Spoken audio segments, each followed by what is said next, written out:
Hello दोस्तों, study with एनु में मैं एनु आपका स्वागत करती हूँ। और जैसा कि आप देख रहे हैं कि हमारी पेट की क्लास चल रही है, जिसमें मैं आदित्य रंजन सर की ये बुक कंप्लीट करा रही हूँ। यूपी ट्रिपल एससी पेट की ये बुक आप देख सकते हो, इसे मैं कंप्लीट करा रही हूँ। अच्छी बुक है, इसमें बहुत ही इंपॉर्टेंट टॉपिक्स दिया हुआ है और बहुत ही क्रीम दिया हुआ है। तो जितना पेट में आने के चांसेस हैं वो सारा इस बुक में है। तो आप चाहें तो इस बुक को परचेज़ भी कर सकते हैं, और चाहें तो आप मेरे द्वारा, मैं PDF फॉर्म में इसको कंप्लीट करा रही हूँ आपको, तो आप उससे भी कर सकते हैं। मैं यहाँ पे कोई ऐड नहीं कर रही हूँ, मैं हर बार आपको बताती हूँ, लेकिन ये बुक मुझे पर्सनली अच्छी लगी और मुझे प्रोवाइड हो पाई, तो इसलिए मैं धन्यवाद तो बोलती हूँ उनका, ताकि ये किताब हमें प्रोवाइड हो पाई पढ़ने के लिए। तो इसमें हमने कल क्या क्या पढ़ लिया है, हमने इसमें कल सिंधु घाटी सभ्यता कंप्लीट कर ली थी। अपने आगे जितने भी पार्ट्स किए उसमें हमने सिंधु घाटी सभ्यता कवर करी है। इसके साथ साथ हमने कवर किया है वैदिक संस्कृति को।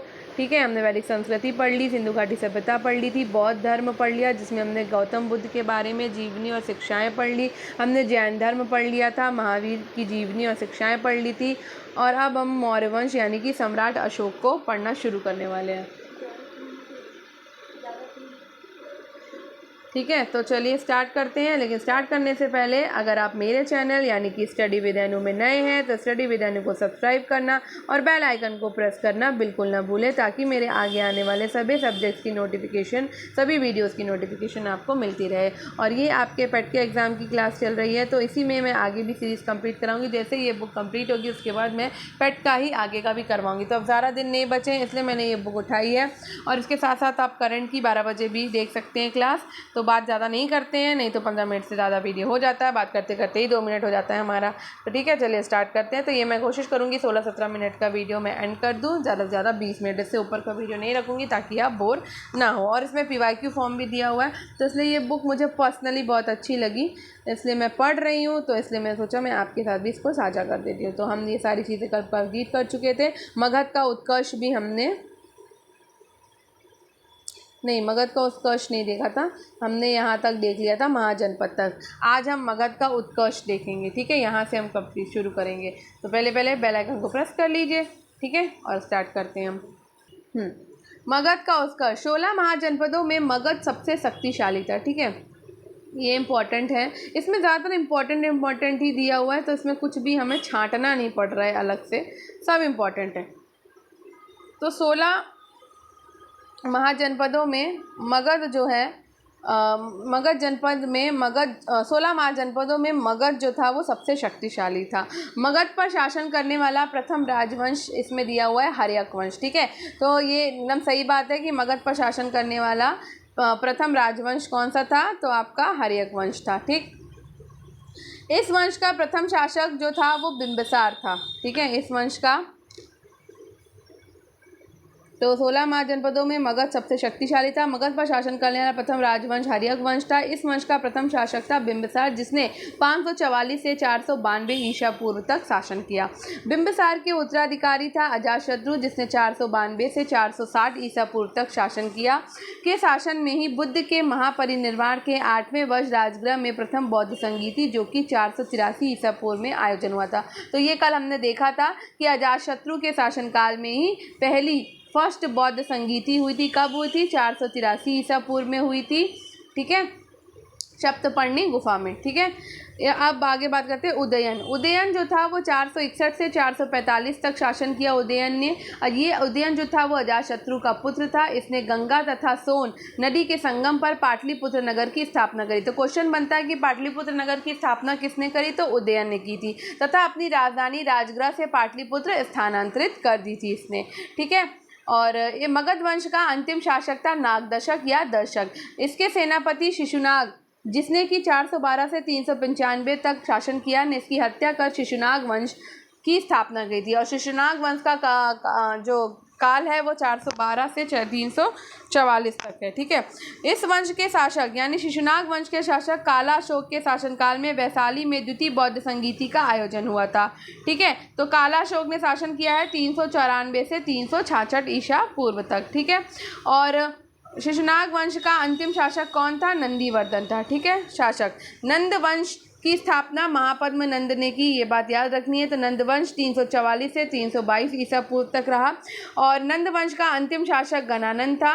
322 ईसा पूर्व में चंद्रगुप्त मौर्य ने घनानंद की हत्या करके मौर्य वंश की स्थापना कर दी। तो यहाँ से मौर्य वंश शुरू हो जाता है। तो मौर्य वंश की स्थापना 322 ईसा पूर्व में किसने करी है? तो चंद्रगुप्त ने करी है। अब चंद्रगुप्त का कार्यकाल देख लेते हैं। तो चंद्रगुप्त का कार्यकाल 322 से 298 ईसा पूर्व तक रहा है। चंद्रगुप्त ने अपने गुरु और प्रधानमंत्री कौटिल्य, जिसका नाम चाणक्य और विष्णुगुप्त भी है, की सहायता से मौर्य वंश की स्थापना की थी। चंद्रगुप्त के प्रधानमंत्री कौटिल्य ने राज्य के लिए सप्तांग सिद्धांत, तो सप्तांग सिद्धांत किसने दिया है? कौटिल्य ने दिया है, प्रतिपादन किया। चंद्रगुप्त के दरबार में सेल्यूकस का राजदूत मेगास्थनीज आया था। ठीक है, ये भी इंपॉर्टेंट है। चंद्रगुप्त ने सिकंदर के सेनापति सेल्यूकस निकेटर, सिकंदर का सेनापति कौन था? सेल्यूकस निकेटर को, उसको युद्ध में हराया और उसकी पुत्री हेलेना से विवाह किया। चंद्रगुप्त ने गिरनार, जो कि जूनागढ़ में है, सुदर्शन झील का वहां पर निर्माण कराया। जीवन के अंतिम दिनों में चंद्रगुप्त ने जैन धर्म को अपनाया और संलेखना विधि यानी कि उपवास रखकर श्रवणबेलगोला कर्नाटक में अपने प्राणों को त्याग दिया था। चंद्रगुप्त का उत्तराधिकारी बना उसका पुत्र बिंदुसार, जिसने शासन किया 298 से 274 ईसा पूर्व तक। ठीक है, उसके बाद में किसका शासन रहा? अशोक का रहा। ठीक है, तो अब हम डायरेक्ट अशोक को पढ़ेंगे। तो अशोक ने शासन किया है 273 से 232 ईसा पूर्व तक। प्राचीन भारतीय इतिहास का महानतम सम्राट कौन था? अशोक था। राजगद्दी पर बैठने से पूर्व वो अवंती का राज्यपाल था। सिंहासन पर बैठने के 8वें वर्ष अर्थात 261 ईसा पूर्व में अशोक ने कलिंग पर आक्रमण करके क्या प्राप्त करी? विजय प्राप्त करी। इसके बाद अशोक ने अपनी विजय नीति बदली और भेरी घोष के स्थान पर धम्म घोष की नीति को अपना लिया। ठीक है, कलिंग युग के पश्चात अशोक ने बौद्ध धर्म अपना लिया। बौद्ध धर्म को अशोक ने अपनाया। ठीक है, और चंद्रगुप्त ने किसको अपनाया था? जैन धर्म को। उपगुप्त नामक बौद्ध भिक्षु ने उसे बौद्ध धर्म में दीक्षित किया। ठीक है, कलिंग युद्ध और उसके परिणामों का वर्णन अशोक ने अपने 13वें शिलालेख में किया है। मौर्य वंश का अंतिम शासक कौन था? तो बृहदत्त था। ठीक है, ये सारे इंपॉर्टेंट टॉपिक मतलब पॉइंट दिए हुए हैं। अब हम अशोक के अभिलेख की बात कर लेते हैं। तो अशोक पहला शासक था जिसने अपने शिलालेखों के माध्यम से लोगों तक संदेश पहुंचाया। ये इंपॉर्टेंट है। ठीक है, अशोक के अभिलेख को पढ़ने में पहली सफलता 1837 में जेम्स प्रिंसेप नामक एक अधिकारी को मिली। अशोक के 14 शिलालेख 8 विभिन्न स्थानों में मिले हैं और कुछ प्रमुख शिलालेख निम्नलिखित हैं। तो देख लेते हैं कुछ प्रमुख शिलालेख। पहला शिलालेख जो है जिसमें आप पशु बलि की निंदा की गई है, ये इंपॉर्टेंट है। दूसरे शिलालेख में मनुष्य और पशु दोनों की चिकित्सा व्यवस्था का उल्लेख किया गया है। तीसरे शिलालेख में राजकीय अधिकारियों को यह आदेश दिया गया है कि वो हर 5वें वर्ष के उपरांत दौरे पर जाएं और इस शिलालेख में कुछ धार्मिक नियमों का भी उल्लेख किया गया है। चौथा शिलालेख में भेरी घोष के स्थान पर धम्म घोष की घोषणा की गई है। 11वें शिलालेख में धम्म की व्याख्या की गई है और 13वें शिलालेख कलिंग युद्ध का वर्णन है और अशोक के हृदय परिवर्तन की बात इसमें कही गई है। अब बात कर लेते हैं मौर्योत्तर वंश की भी। ठीक है, तो अभी समय है, 15 मिनट नहीं हुआ है। मैं फास्ट कराती हूँ लेकिन फटाफट से आपको चाहती हूँ कि आप जल्दी जल्दी कर लें ताकि हम और भी मटेरियल जो है वो पढ़ सकें और कई बार रिवीजन हो सके। ठीक है, तो मौर्योत्तर वंश के बाद कौन सा वंश आया? तो भाई शुंग वंश आया। शुंग वंश की स्थापना किसने करी है? तो पुष्यमित्र शुंग ने करी है। पुष्यमित्र ने वैदिक धर्म की पुनर्प्रतिष्ठा करी और उसके राजपुरोहित कौन थे? पतंजलि थे। पुष्यमित्र का उत्तराधिकारी अग्निमित्र कालिदास के अग्निमित्र था। ठीक है, कालिदास के नाटक मालविकाग्निमित्र का ये नायक था, मालविकाग्निमित्र का। इस वंश का अंतिम शासक कौन बना? देवभूति बना। तो शुंग वंश का अंतिम शासक था देवभूति। ठीक है, अब बात कर लेते हैं कर्ण वंश की। उसके बाद शुंग वंश के बाद आया कर्ण वंश। कर्ण वंश वासुदेव ने कर्ण वंश की स्थापना करी और इस वंश का अंतिम शासक सुशर्मा हुआ। ठीक है, कर्ण वंश के बाद आता है सातवाहन वंश। सातवाहन वंश की स्थापना शिमुक ने की थी। सातवाहनों की राजधानी क्या थी? प्रतिष्ठानपुर थी। ठीक है, और गौतमीपुत्र शातकर्णी इस वंश का महान शासक था। ठीक है, उसके बाद कलिंग का चेदी वंश आया। कलिंग के चेदी वंश का संस्थापक महामेदवाहन था और इस वंश का सबसे प्रतापी शासक खारवेल था। ठीक है, उसके बाद इंडो ग्रीक यवन आए। भारत पर यवनों का प्रथम आक्रमण पुष्यमित्र सिंह के समय में हुआ था और उसकी राजधानी उस समय शाकल थी। सबसे प्रसिद्ध इंडो ग्रीक शासक मिंडार था और भारतीय बौद्ध साहित्य में इसे मिलिंद कहा गया है। ठीक है, मिलिंद पन्नों का एक वो भी है। ठीक है। मिंडार ने बौद्ध भिक्षु नागसेन से बौद्ध धर्म की दीक्षा ली। प्रसिद्ध बौद्ध ग्रंथ मिलिंद पन्हों में नागसेन और मिलिंद की दार्शनिक व्रता का वर्णन है। देखो मैंने अभी ये बताया, बौद्ध ग्रंथ है मिलिंद पन्हों, जिसमें नागसेन और मिलिंद की दार्शनिक वार्ता का वर्णन है। ठीक है। उसके बाद आता है शक वंश। यूनानियों के बाद क्या हुआ, शक भारत आए और शकों की 5 शाखाएं थी। माउस भारत में प्रथम शक शासक था। रुद्रदामन सबसे प्रतापी शक शासक था। रुद्रदामन का जूनागढ़ शिलालेख शुद्ध संस्कृत भाषा में लिखित प्रथम अभिलेख है। ठीक है, आगे बढ़ते हैं। उसके बाद आता है कुषाण वंश। कुषाण यूची कबीले से संबंधित थे और इनकी राजधानी पुरुषपुर या पेशावर थी। ठीक है। कुजुल कटफिशस इस वंश का प्रथम शासक था। कनिष्क इस वंश का महानतम शासक था। 78वीं कनिष्क ने शक संवत चलाया। 78वीं ईस्वी में कनिष्क ने क्या करा, शक संवत चलाया। कनिष्क के राजवैद्य कौन थे, चरक थे। उन्होंने चरक संहिता की रचना करी है। कनिष्क के शासनकाल में कश्मीर में चतुर्थ बौद्ध संगीति आयोजित हुई थी। ठीक है। अब यहाँ वंश, संस्थापक, महत्वपूर्ण शासक, अंतिम शासक और राजधानी देख लेते हैं। तो शुंग वंश का संस्थापक कौन था, तो पुष्यमित्र शुंग था। ठीक है। महत्वपूर्ण शासक कौन था शुंग वंश का, अग्निमित्र था। अंतिम शासक शुंग वंश तक का था देवभूति, और शुंग वंश की राजधानी थी पाटलिपुत्र और विदिशा। ठीक है। कर्ण वंश का संस्थापक वासुदेव था। कर्ण वंश का महत्वपूर्ण शासक भी वासुदेव था और कर्ण वंश का अंतिम शासक था सुशर्मा। ठीक है। सातवाहन वंश का संस्थापक था शिमुख और महत्वपूर्ण शासक था सातवाहन वंश का गौतमी पुत्र शातकर्णी, और अंतिम शासक था सातवाहन वंश का पुलुमावी फोर्थ, और इनकी राजधानी क्या थी सातवाहन वंश की, प्रतिष्ठानपुर। ठीक है। अब इंडो ग्रीक वंश का की स्थापना डेमेट्रियस ने की थी। इंडो ग्रीक वंश का महान शासक था मिनांडर।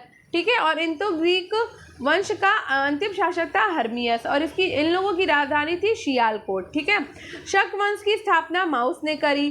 शक वंश का जो प्रचलित या चर्चित शासक था वो था माउस। ठीक है।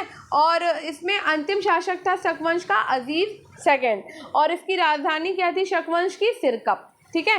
चष्टन वंश की स्थापना चष्टन ने करी, और इसका जो महत्वपूर्ण शासक था वो था रुद्रदामन, और इनकी राजधानी थी उज्जैन। कुषाण वंश की स्थापना कुजुल कटफिसस ने करी। कुषाण वंश का प्रचर्चित शासक कनिष्क था। कुषाण वंश का अंतिम शासक वसुदेव प्रथम था, और कुषाण वंश की राजधानी थी पुरुषपुर यानी कि पेशावर। ठीक है। अब हम गुप्त वंश भी देख लेंगे क्योंकि अभी समय है। ठीक है। गुप्त वंश का संस्थापक कौन था भाई, तो गुप्त वंश का संस्थापक था श्रीगुप्त, और गुप्त वंश का वास्तविक संस्थापक चंद्रगुप्त प्रथम को माना जाता है, जिसने कि 319 से 334 तक शासन किया। ठीक है। गुप्त वंश चंद्रगुप्त प्रथम महाराजा धीराज की उपाधि धारण की थी, और एक नया संवत गुप्त संवत जो है चलाया था, कब, 319 से 320 के समय पर, और चंद्रगुप्त प्रथम की राजधानी थी पाटलिपुत्र थी। ठीक है। अब यहाँ पे समुद्रगुप्त की बात कर लेते हैं। समुद्रगुप्त ने शासन किया 350 से 375 ईस्वी तक। समुद्रगुप्त का दरबारी कवि हरिशेन के द्वारा संस्कृत में लिखा गया इलाहाबाद स्तंभ शिलालेख प्रयाग प्रशस्ति उनकी उपलब्धियों का विस्तृत वर्णन प्रदान करता है। विंसेंट स्मिथ ने समुद्रगुप्त को भारत का नेपोलियन कहा है। ठीक है, ये इंपॉर्टेंट है दोनों। ठीक है, अब बात करते हैं चंद्रगुप्त द्वितीय विक्रमादित्य की। ठीक है, तो चंद्रगुप्त द्वितीय विक्रमादित्य 375 से 415 ईस्वी तक शासन किए हैं। चंद्रगुप्त द्वितीय का कालगुप्त साम्राज्य का स्वर्णयुग माना जाता है। ठीक है, चंद्रगुप्त द्वितीय से पूर्व एक निर्बल शासक रामगुप्त का उल्लेख मिलता है। शकों पर विजय के उपलक्ष्य में चंद्रगुप्त ने विक्रमादित्य की उपाधि प्राप्त की थी और चांदी के सिक्के चलाए थे। ठीक है, चंद्रगुप्त के दरबार में 9 विद्वानों की एक मंडली निवास करती थी जिसे नवरत्न के नाम से जाना जाता था। और वे नवरत्न कौन थे? कालिदास, धन्वंतरी, वेताल भट्ट, अमर सिंह, शंकु, वररुचि, छप्पड़क, वारामिहिर और घटक पर। ठीक है, उसने अपनी बेटी प्रभावती का विवाह वाकाटक शासक रुद्रसेन द्वितीय से किया था। चीनी बौद्ध यात्री फायान जो है वो चंद्रगुप्त द्वितीय के शासनकाल में भारत आया था। अब बात कर लेते हैं कुमारगुप्त की। तो कुमारगुप्त प्रथम ने शासन किया है 415 से 455 ईस्वी तक। कुमारगुप्त ने नालंदा विश्वविद्यालय का निर्माण कराया था, ये इंपॉर्टेंट है। ठीक है, नालंदा विश्वविद्यालय का निर्माण कुमारगुप्त ने कराया था। ठीक है, अब स्कंदगुप्त की बात कर लेते हैं। स्कंदगुप्त 455 से 467 ईस्वी तक स्कंदगुप्त ने शासन किया। स्कंदगुप्त के समय में हूणों का आक्रमण हुआ था। ये इंपॉर्टेंट है कि हूणों का आक्रमण किसके समय पर हुआ था? स्कंदगुप्त के समय पर हुआ। हूणों यानी कि मिलक्षों पर चंद्रगुप्त की विजय का वर्णन जूनागढ़ अभिलेख में किया गया है। स्कंदगुप्त गुप्त वंश का अंतिम शासक विष्णुगुप्त था, जो कि 550 ईस्वी में शासन कर रहा था। गुप्त शासक भानुगुप्त के ऐरण अभिलेख 510 ईस्वी से सती प्रथा का प्रथम पुरातात्विक साक्ष्य मिलता है। तो क्वेश्चन आता है कि सती प्रथा का पुरातात्विक साक्ष्य कहाँ से मिलता है? तो गुप्त शासक भानुगुप्त के ऐरण अभिलेख से मिलता है। किससे मिलता है? भानुगुप्त के ऐरण अभिलेख से। ठीक है, चलो अब आगे देखते हैं। तो यहाँ पर 15 मिनट कंप्लीट हो चुके हैं। क्या हम गुप्तोत्तर युग देख सकते हैं? तो गुप्तोत्तर युग अब हम कल देखेंगे, क्योंकि ये थोड़ा सा बड़ा है। ठीक है ना, फिर इसमें हम सारे कंप्लीट कर लेंगे, उसके बाद हम मध्यकालीन इतिहास में पहुँच जाएंगे। ठीक, तो 15 मिनट से ऊपर का वीडियो मैं नहीं करूँगी, मैंने आपसे वादा किया है। तो छोटे छोटे वीडियो हैं, इनको फटाफट से देखिए, फटाफट से कंप्लीट करिए। तो एक दिन में थोड़ा थोड़ा कंप्लीट करेंगे ना, तो ज़्यादा अच्छे से हो जाएगा। ठीक है, तो मिलते हैं नेक्स्ट वीडियो में। आगे के गुप्तोत्तर युग वाला जो है ना, गुप्तोत्तर युग के बाद वाला पार्ट हम कंप्लीट करेंगे। तो आई होप आपको आज का वीडियो पसंद आएगा। तो अगर पसंद आया हो तो स्टडी विद अनु को सब्सक्राइब करिए, स्टडी विद अनु को का शेयर करिए, स्टडी विद अनु को कनेक्टेड रहिए। ठीक है, धन्यवाद। मिलते हैं कल अपने नेक्स्ट वीडियो में। मेरे पास जितने भी सोर्सेज होंगे मैं वो सारे आपके तक प्रोवाइड कराने की कोशिश करूँगी, चाहे वो PDF फॉर्म में हो, चाहे वो मैं बोर्ड पे कराऊँ, चाहे वो मैं कैसे भी कराऊँ, आपको लाइव के थ्रू कराऊँ, आपको है ना वाइट बोर्ड पर कराऊँ, आपको ऐसे ऑनलाइन बोर्डिंग कराऊँ, जैसे भी कराऊँ, या ऐसे PDF फॉर्म में दूँ। मेरे पास जो भी सोर्सेज होंगे मैं वो सारे आपको प्रोवाइड कराने की कोशिश करूँगी। धन्यवाद, मिलते हैं नेक्स्ट वीडियो में।